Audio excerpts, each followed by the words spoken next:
So I'm Joe Duran. I want to welcome you to our once a month meeting of Catalyst, where we create a space where we can talk and get to know each other and really, in many ways, connect in a way that we generally don't have an opportunity to.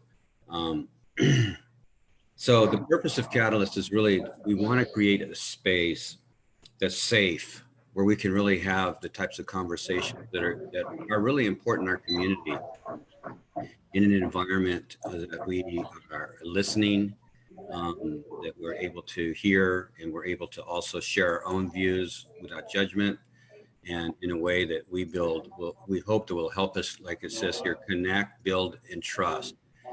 So in the spirit of collaboration, so that we can really, hopefully, us all together make an impact in our community to begin to continue to move it forward like it is. I'm sure you're like me, and I'm just absolutely in love with our community. I love this community. I've been here for 60 plus years. I'm so proud of our community.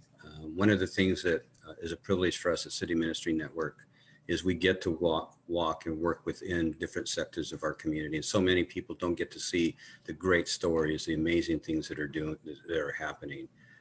Just again, the theme being, together we can get things done. There are some amazing things happening in our community.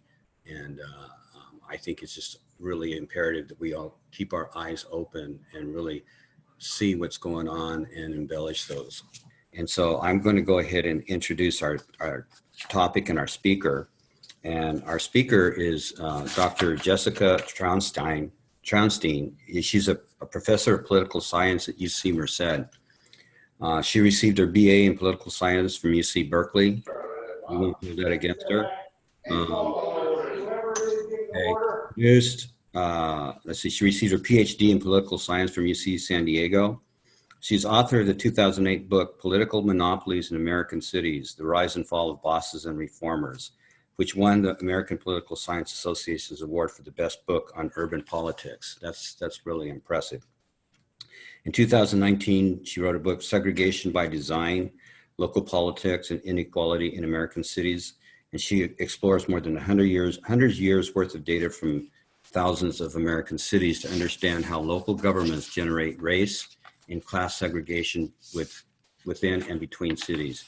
So please welcome me with Dr. Jessica Trounstine as she shares about segregation and its impact in our community. So my name is Jessica Trounstine. I'm a professor of political science at the University of California, Merced. I've been here since 2009, so almost from the very beginning. Last year, I published a book on segregation. And the process that took me to writing that book was actually a very winding, long path. I initially set out to try to understand why it is that some people have access to high quality local services like good schools, nice parks with swing sets and bathrooms and police officers who come when they're called, and some people don't have access to those resources. At the time I was living in New Jersey, very close to the city of Trenton in a town called Robbinsville. And it was stark when you drove from Robbinsville to Trenton and there had been snow. The roads in Robbinsville would be plowed and the roads in Trenton would not. And this led me to try to understand, why does this exist? Why doesn't everybody have their roads plowed? And for this 10-year process, took me the answer, it turns out, is segregation. Segregation, at its most basic definition, is the separation of people with different demographic traits. So a lot of times when we think about segregation, we're thinking about racial segregation. We're thinking about people of color living in different places from white people. But we can also think about economic segregation. We could think about educational segregation. We could think about communities where most people have college degrees, separated from communities where most people don't have college degrees. So any kind of demographic trait can be an indicator of a certain kind of segregation. In my research, I have focused on two main forms of segregation: racial segregation between whites and people of color, and then a secondary form of segregation along class lines. And class segregation is actually, in some ways, harder to measure and harder to think about, but the way that I've done it in my research is to think about the separation between homeowners and renters. So we have some communities where we have predominantly homeowners and other communities where we have predominantly renters, and that's a form of class segregation. How does a community become segregated? So this is sort of an interesting way that I came into this research. Was I thought, I'll write about the history of segregation, and I'll go way back to the 1970s.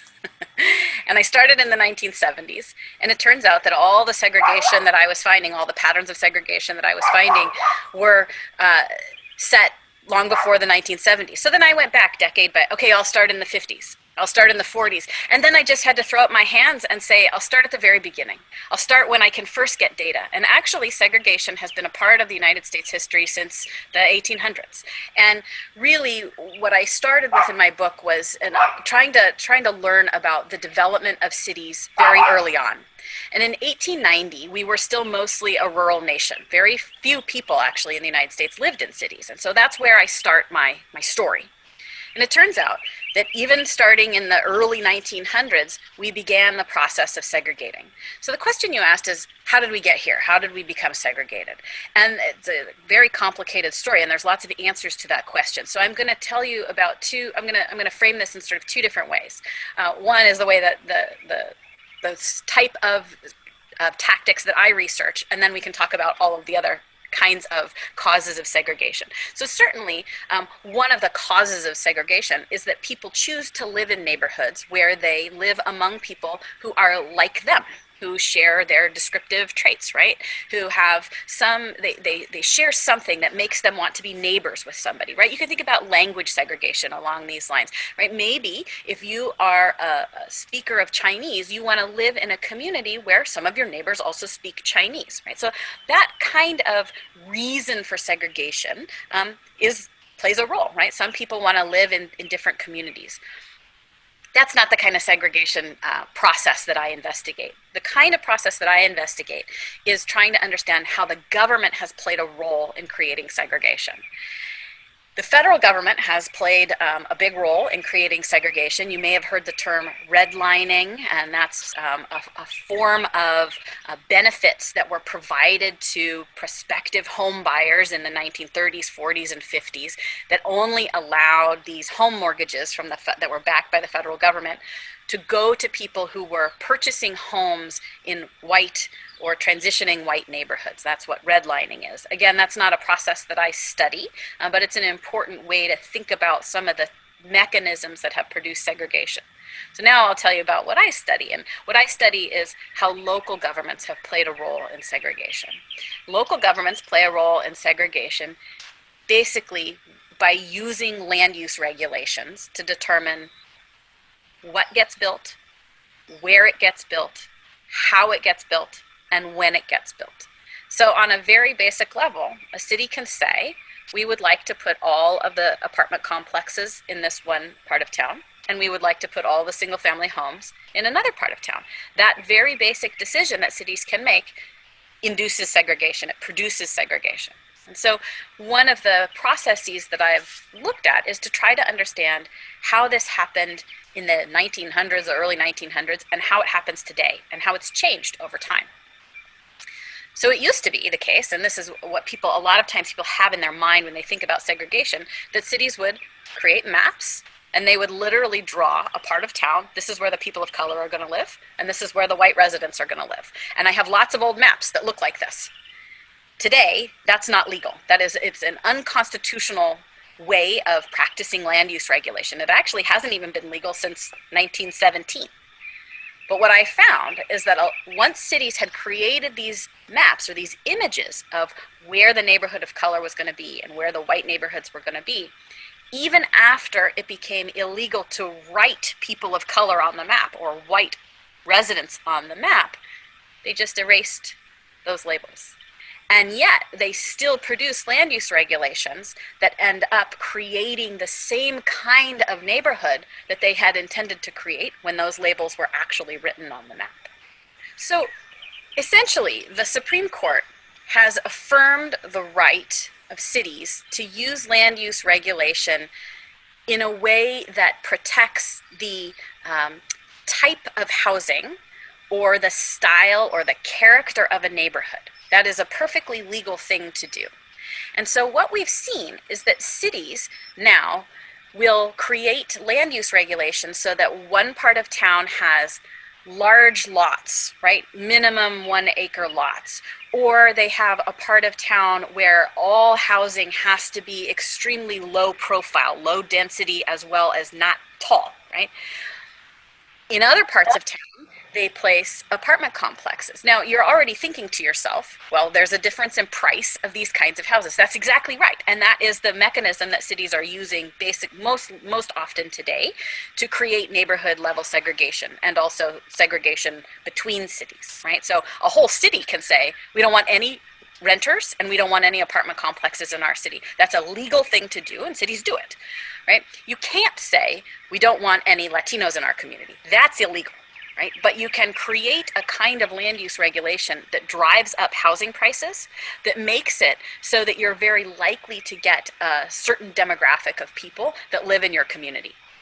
That on paper is the most basic way that cities can create segregation using land use regulations today. But there's lots of other small and nuanced mechanisms that they use. For instance, housing developers often have to get what's called a variance in order to build their project. So they come to the zoning board, whatever, the body that makes this decision in the city, and they say, we need a variance in order to have a slightly denser set of housing options on this piece of land. Or we need a variance in order to have a taller building than what is zoned for. There's lots of different ways that developers can need variances. And if the zoning board assumes that that housing development is going to end up being populated by people of color, they can say no. They can say, we're not going to grant that variance, and then the developer can't build. So not all of this stuff is apparent on paper, right? It's very difficult to find evidence of these kinds of behaviors. But the evidence is actually, if you just look around, and you can see that we continue to maintain segregation. Segregation at the neighborhood level, so between neighborhoods within Modesto, has gone down since the 1970s. But segregation between cities, so between Ceres and Turlock, is higher than it was in the 1980s, and it has continued to rise in that way. And so segregation has changed the way that it appears, but it still exists. Another way that cities can encourage or create segregation is by destroying certain neighborhoods or providing amenities in certain neighborhoods. So this is a story that was very common in the 1950s and 60s when we were building lots of highways. The city has to place a highway somewhere in the city boundaries, and they have to decide which neighborhoods are going to get raised. And it's not surprising to think about the people who have the least political voice being able to not stop the highway development in their community. And so when the city decides that they're going to zone for a giant road through the historically black community, it destroys the black community. Those black residents then have to move to new places.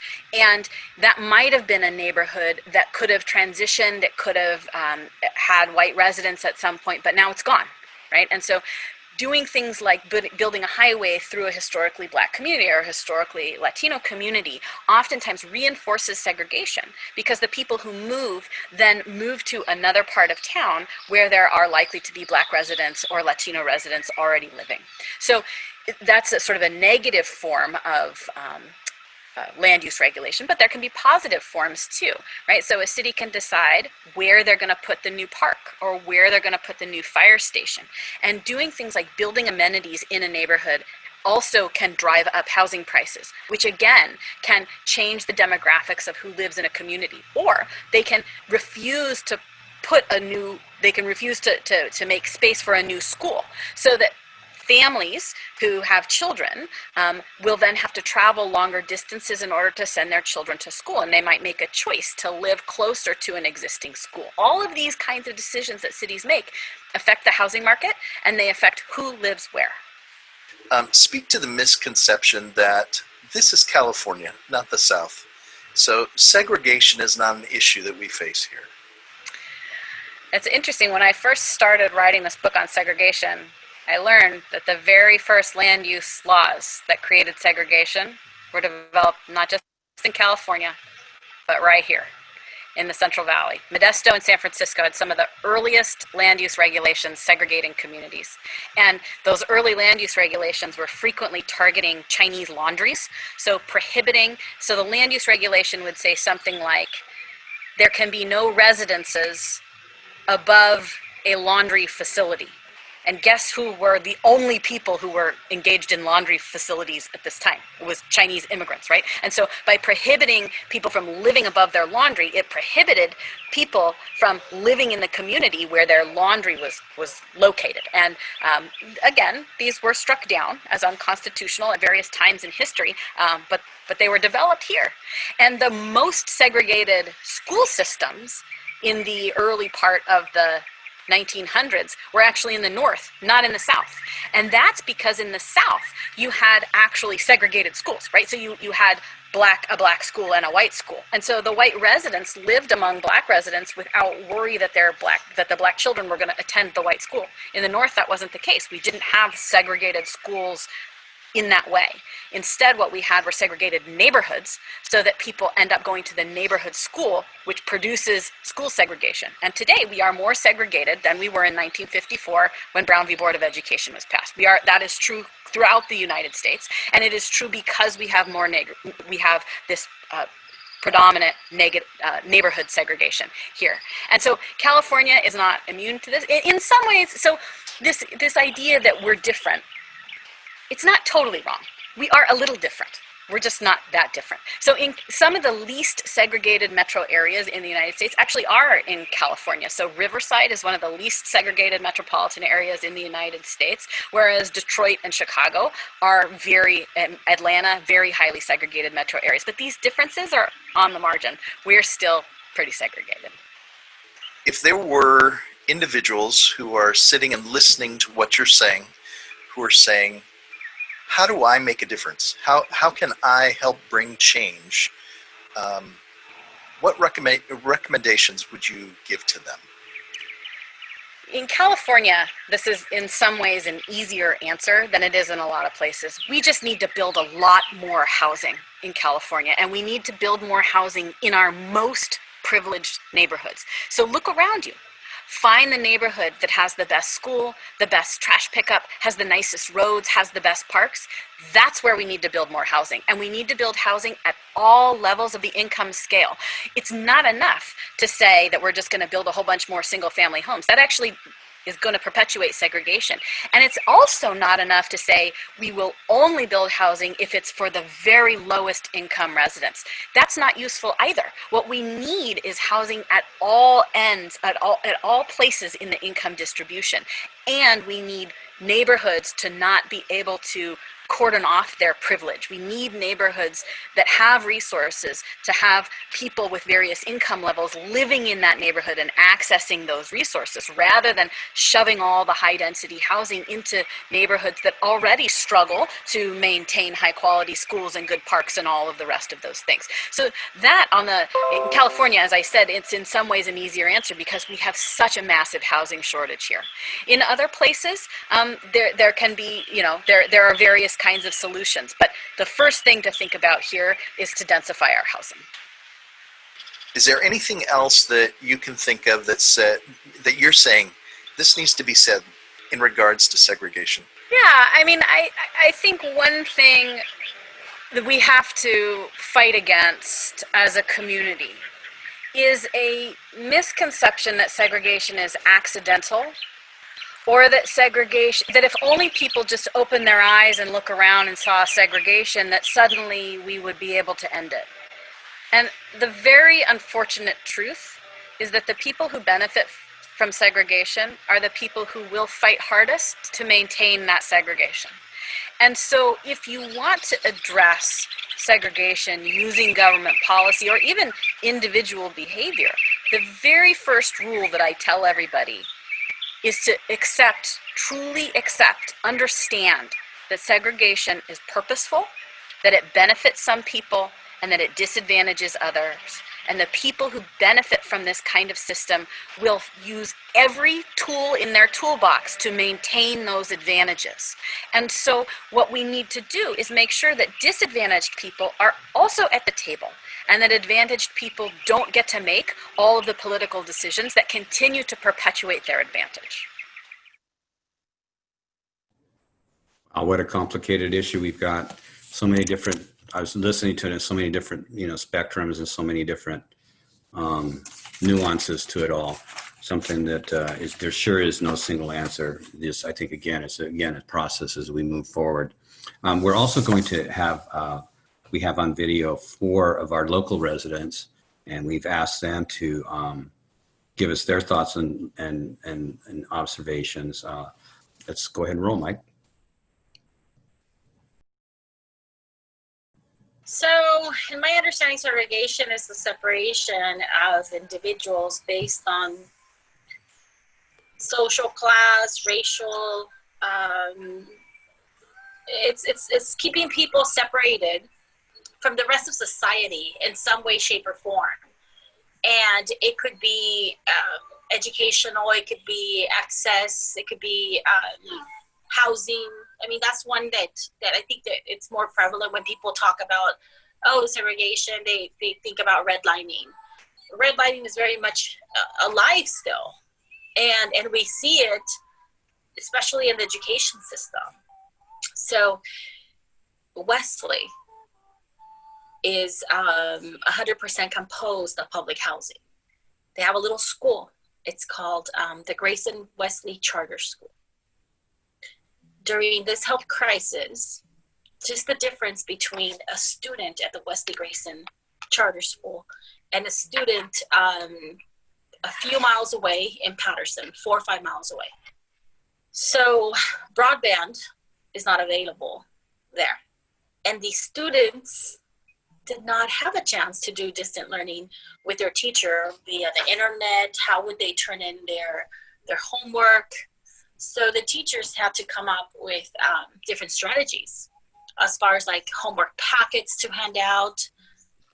So that's a way of segregation, keeping people in and that's more based on social, economic, class, I feel.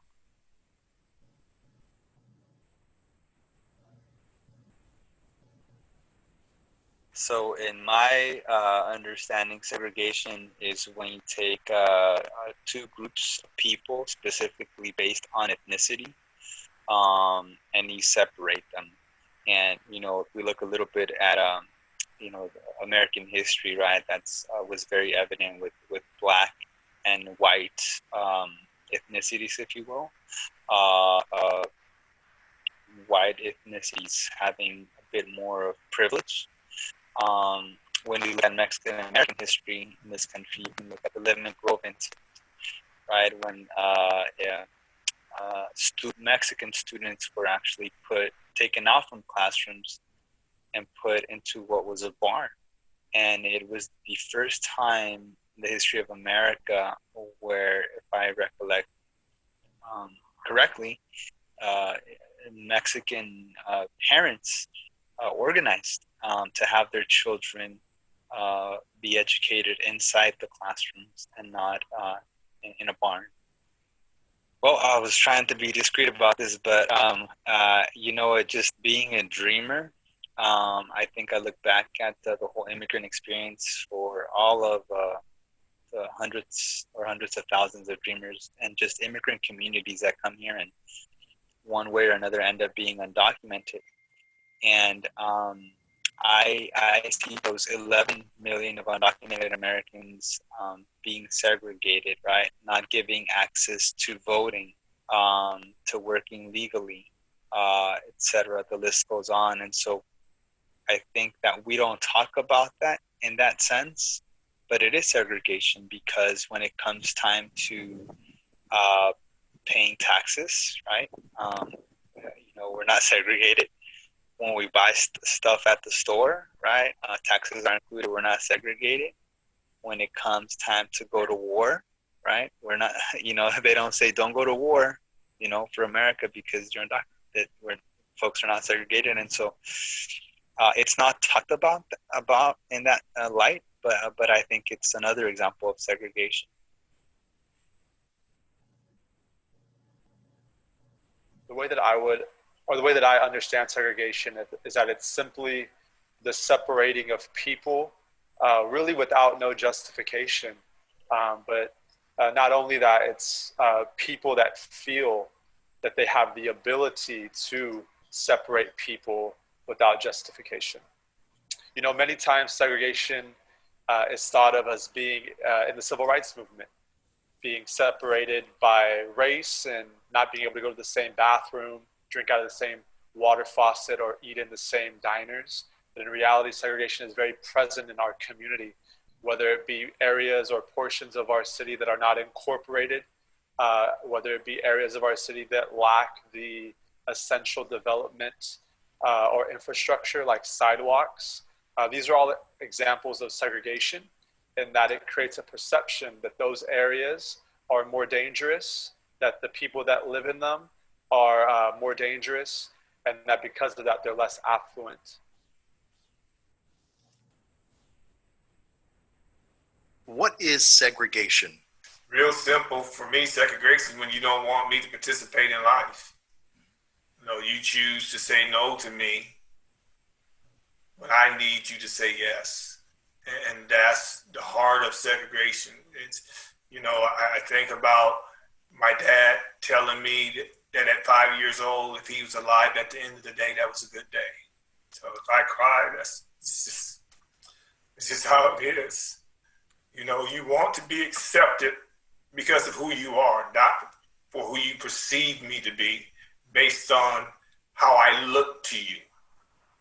Because segregation is not just color of skin, it's also whether I like you or not.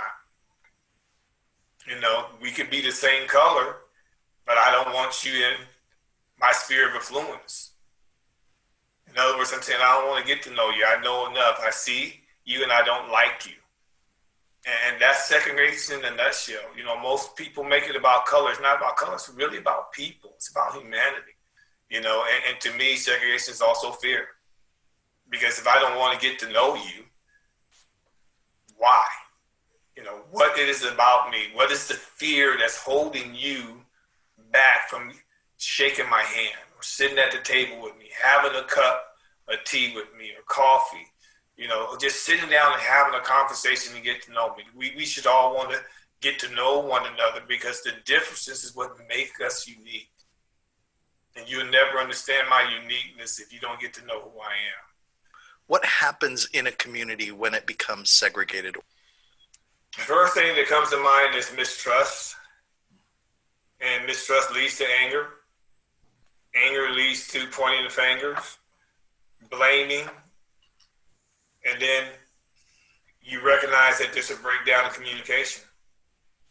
And then when you don't have communication and you got mistrust and you got anger and you got all these emotions, now I'm going to latch out. I'm like a cat. I'm like a mountain lion. I'm backed up against the wall. I don't know why you're after me. I don't know why you want to talk to me. I don't know why you want to see me. And I got my paws up and I'm just ready to latch out. So there's no understanding. When you look at segregation,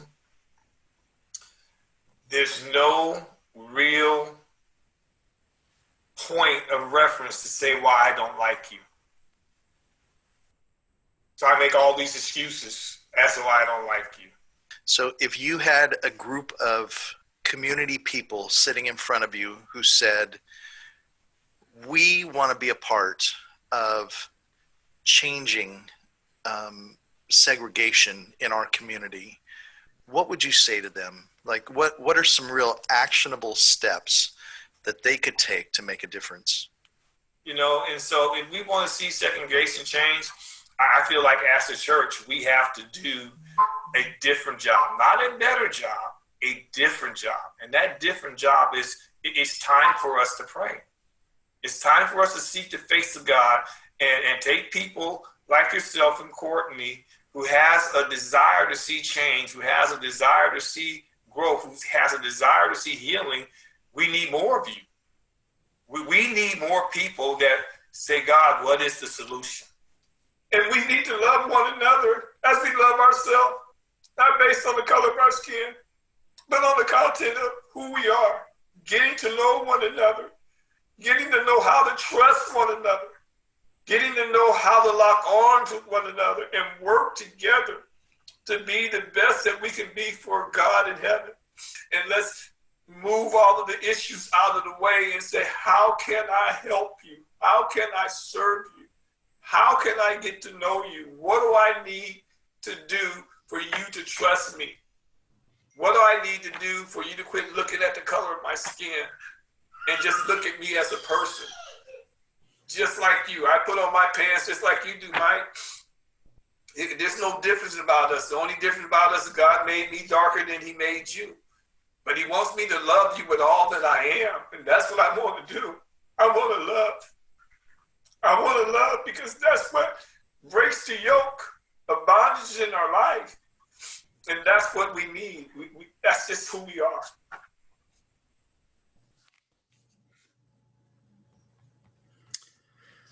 Okay, that's a lot right there. What a beautiful mosaic, I think, of representation of our community. I'm going to, at this point in time, go ahead and turn it over to Marvin for the sake of time. So Marvin, I'm going to hand this over to you.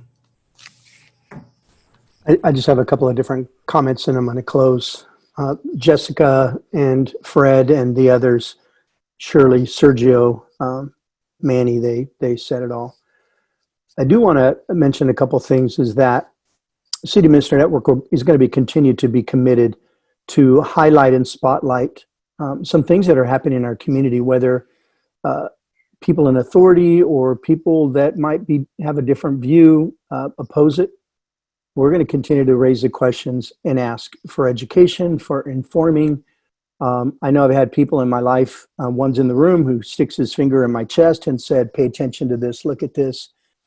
And we just got to start looking. We've got to start paying attention. There is a core lie in our community, and maybe in a lot of communities, that there are some people that are more worthy than others, and that there are some in the community that are not worthy to either live in our city or live in my neighborhood. And those of us who have power, who have authority, need to continue to use that power and authority to start making some adjustments, some changes, to either even spotlight or highlight what's happening and say, let's have a serious conversation, a mature conversation around these issues that are right in front of us. Whether we like it or not, this is a season of reckoning for all of us. And it's a season of reckoning, and in all kinds of different places. And some of us are choosing to ignore it. Some of us are choosing to run into it. I know that that old Bob Dylan song, that old Blowing in the Wind song, that he says, how many times can a man turn his head and pretend that he just doesn't see? And I've been guilty of that I just pretended that I just haven't seen. And I want to see now. I want to see. It doesn't mean I want to have to agree. Doesn't mean that. It just means that I need to see. I need to see, which means putting myself in situations where it is incredibly uncomfortable. And even as I was listening to a couple of presenters there just a minute ago, there's a place I need to put myself that's uncomfortable, but I need to put myself uncomfortable there and not pretend or lie to myself. So I want to say too, and then I'm going to close, was in a conversation with another gentleman a couple weeks ago, and even with Jessica talking about the past, we might not, and you might be in this room and you might say, well, I didn't create these issues. I'm not doing this. Okay. But we own it now. We own them. These are our issues. And as a community, you are all community leaders. You are all influencers. You are all incredibly sharp people. I look at the list of participants in the room and I think, oh my gosh, amazing people. You might look yourself in the mirror, and it's okay. And I do too, and say, I didn't create this. I don't do land use regulations. That's not but I own it now. I own this. What are we going to do about it? What are we going to do about it? And we have people from all the different sectors in the community. And I want to encourage you, not just in your own sector, don't think that you can go ahead and change the whole city, but you can get your circle of influence and host honest conversations around this. And I know we're in a season where it's really difficult to have hard conversations and uncomfortable. You telling me I'm in the middle of that all the time. But these are the times when those of us who are influencers, like we are, to lean into this thing and not run from it or not pretend. So I'm going to ask you to do that in our community. We do have a history of segregation and discrimination and racism in our community, and it's everywhere. And even from our history, and I've looked at our history as a city, but we literally set lines and property lines and where certain people couldn't cross this street and those things, and they still exist. So I just want to encourage us. That's all I want to say to us. It's been an amazing morning. What I hope you'll do is you will take this opportunity to say, hey, when the video comes out, and it'll come out in a few days, that you will share it with somebody and say, I want you to look at this video. Then let's talk about it, whether it's Jessica or the 3 or 4 stories that were there, and say, let's have a conversation around this. And that's where some of this starts. Now, and I want to say that I understand, and I'm having more than numerous, a bunch of conversations in our city. The gamut of where you are in this conversation and what's happening around us in this season of reckoning, it's all over the map. You are everywhere. I mean, I had people get in my face in anger, and others tears, and others of trying to understand. We're everywhere.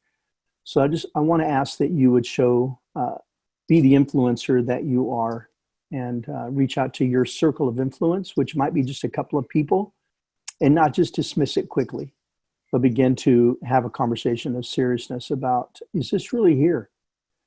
And then I'm going to close. For a lot of years, I do know, and I have friends who segregation or racism, yeah. Yet on the other hand, I have friends who just totally dismiss systemic racism. And the thing that I respond back and lovingly and gently is, how can 80 million people in our country see something and then we pretend that it doesn't exist? 80 million people. So again, these are all kinds of different questions, and we all come from we started all kinds of different places in our lives. So I just want to encourage you as influencers.